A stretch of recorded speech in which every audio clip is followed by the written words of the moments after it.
Good morning mga boss. Gagawa lang ako ng video about dito sa pagsiset ng mga parameter sa board natin na 3-in-1 ano, 3-in-1, 2-in-1 at saka 4-in-1 ano. So ganito lang yan mga boss ano. Dito sa CP, open natin, connect tayo sa hotspot na binubuga niya no. So ang hotspot na binubuga niya is ito, Smart Carwas ano. So connect.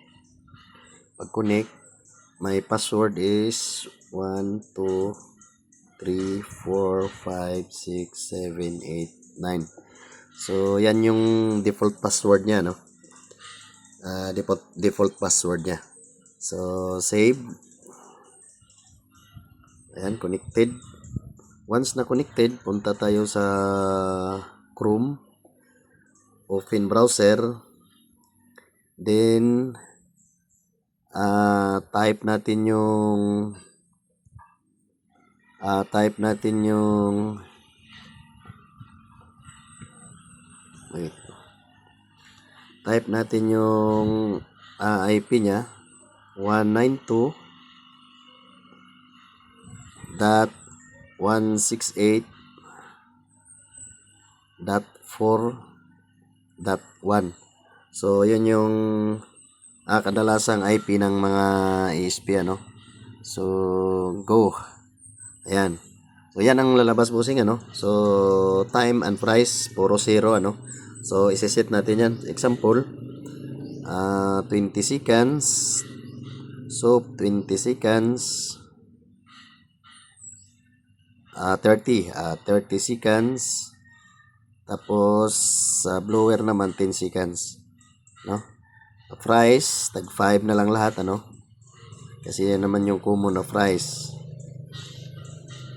Once na nailagay na natin yung time at saka price, pindutin ang set times and price no.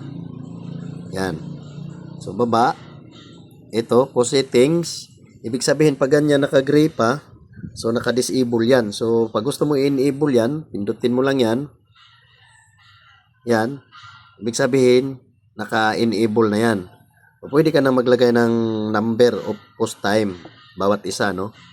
Pero once na naka ganyan yan, ka-gray, ibig sabihin naka-disable yan ano. So hindi mo magagamit yung post time niyan. So sige, wag muna natin yang galawin. Baba muna tayo. Ito yung sales monitoring yan no, individual.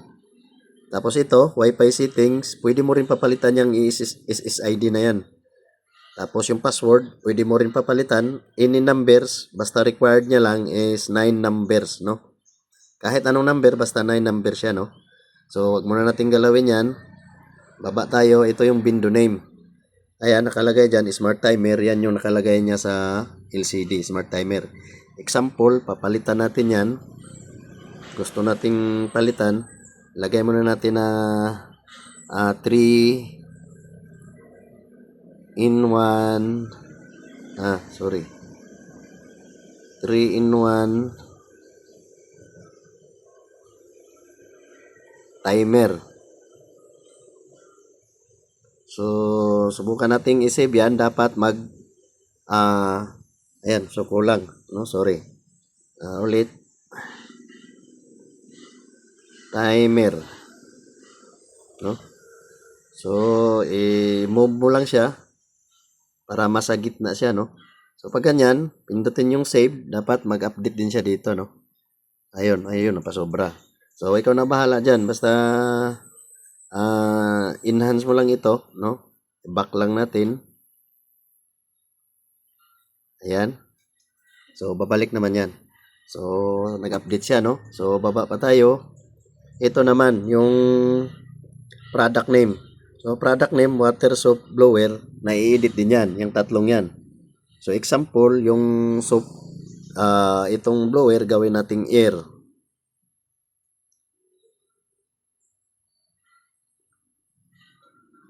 So, pag pinindot natin save, dapat mag-activate yan dito, no?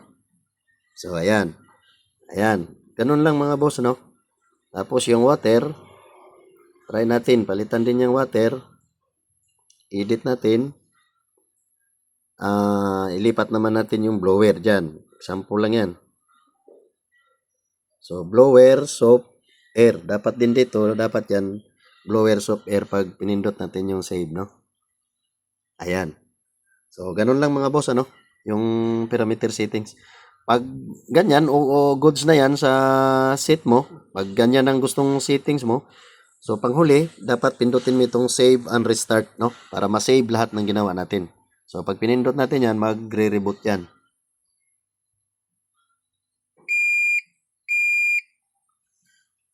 So, ayan. So, lahat ng parameter settings na nilagay natin dito, so, yan na yung ano niya, nasi-save niya. So, ganun lang mga sir, ano? Ganun lang din yung sa 4-in-1 at saka 3-in-1. Okay, thank you mga sir.